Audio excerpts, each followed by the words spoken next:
50 की दहाई के फ़नकारों में ये तफ़रीक नहीं थी कि कौन उर्दू फ़िल्मों के अदाकार हैं और कौन पंजाबी फ़िल्मों के अदाकार हैं। हाँ, अलबत्ता जब 60 की दहाई आगाज़ हुई तो प्रोडक्शन ज़्यादा बढ़ी और लोगों में ये तफ़रीक शुरू हुई कि ये जो है वो उर्दू फ़िल्मों के लिए मुख्तस हो गए और ये पंजाबी फ़िल्मों के लिए मुख्तस हो गए। और अगर हम सिर्फ़ उर्दू फ़िल्मों की बात करें तो शमीम आरा, ज़ैबा, शबनम और दीबा ये उर्दू फ़िल्मों के लिए मखसूस थी। नग़मा, फ़िरदौस और शीरीं जो थी वो पंजाबी फ़िल्मों की हद तक महदूद थी। लेकिन फ़िल्म इंडस्ट्री के अंदर 2 ऐसी अदाकाराएँ थीं जो उर्दू और पंजाबी दोनों फ़िल्मों में यकसा मकबूल थीं और एक तो थी नीलो और दूसरी थी रानी साहिबा। इन दोनों को ये एज़ाज़ भी हासिल था कि ये रक़्स बहुत अच्छा करती थी और नीलो को भी एज़ाज़ हासिल था और रानी को भी ये एज़ाज़ हासिल था और शायद इसी वजह से रानी ने अपने फ़िल्मी कैरियर में बहुत कमाल की फ़िल्में दी जिनका हम आगे चल के भी ज़िक्र करेंगे और यहाँ पर भी हम ज़िक्र करते चलेंगे, जिसमें हम अंजुमन की बात करें, हम उमराव जान आदा की बात करें। इब्तिदाई तौर पे तो जब उन्होंने साल 1962 में अनवर कमाल पाशा की फ़िल्म महबूब से अपने सफ़र का आगाज़ किया तो वो शमीम आरा के मद्दे मुकाबिल एक सानवी सा किरदार उन्होंने अदा किया और इब्तिदाई दौर में वो बहुत स्ट्रगल उन्होंने किया और ऑन एंड ऑफ जो हैं वो कुछ साइड किरदार, साइड हीरोइन और इसी तरीके के किरदार वो निभाती रहीं और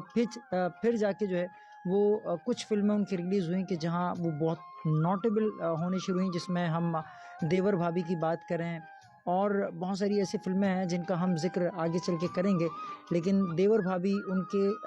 कैरियर की एक ऐसी फ़िल्म थी कि जिससे रानी एक सुपरस्टार बनकर उभरी और ये उनकी कैरियर की बहुत ही कमाल की मूवी थी, एक बहुत बड़ी मूवी थी कि जिसमें वो वक्त के बेहतरीन और मकबूल फिल्म हीरो वहीद मुराद साहब के साथ वो शामिल थीं और उसमें लेजेंड अदाकारा सबिया खानम भी मौजूद थी। अलबत्ता वो कहानी फ़िल्म देवर भाभी की जो कहानी थी वो वहीद मुराद और सबिया के गिर्द ही घूमती है, लेकिन उसमें रानी ने एक बड़ा अच्छा किरदार अदा किया। फिर हम दिल मेरा धड़कन तहरी, बहन भाई, दिया तूफ़ान, इसके बारे में भी हम बात करेंगे। लेकिन हम उससे पहले आपको लेके चलते हैं एक और गाने की तरफ, लेकिन उस गाने से पहले हम आपको बताते चलें कि रानी साहिबा 8 दिसंबर सन 1946 को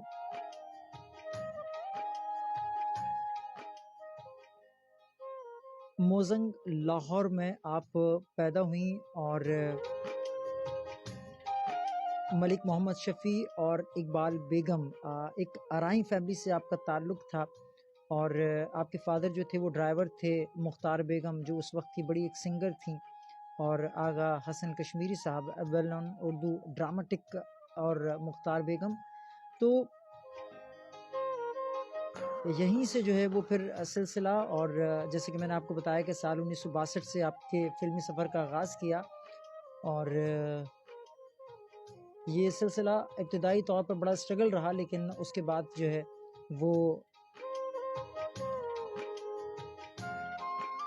आपने फिर उनको देखा एक बेहतरीन किरदारों में और ख़ासकर वो जो एक गेटअप था उनका, वो बड़ा कमाल का गेटअप था और उस किरदार में वो बहुत सूट करती थीं। लोग उनको कास्ट करते थे जिसे हम नॉर्मली रक़्स करने वाली ख़ातून कहते हैं। तो उसके बारे में भी हम आगे चल के बात करेंगे कि किस तरह से ये सिलसिला चलता रहा। फ़िलवक़्त आपको लेके चलते हैं एक और आवाज़ की तरफ और ये आवाज़ भी हम शामिल करने जा रहे हैं मरहम नूरजहाँ की आवाज़ और बहुत कमाल की लगी है इस गाने में भी और आपको सुनवाते हैं। देखिए हमारे यहाँ भी एक चांदनी रात का एक समा सा है, चांद तकरीबन पूरा होता हुआ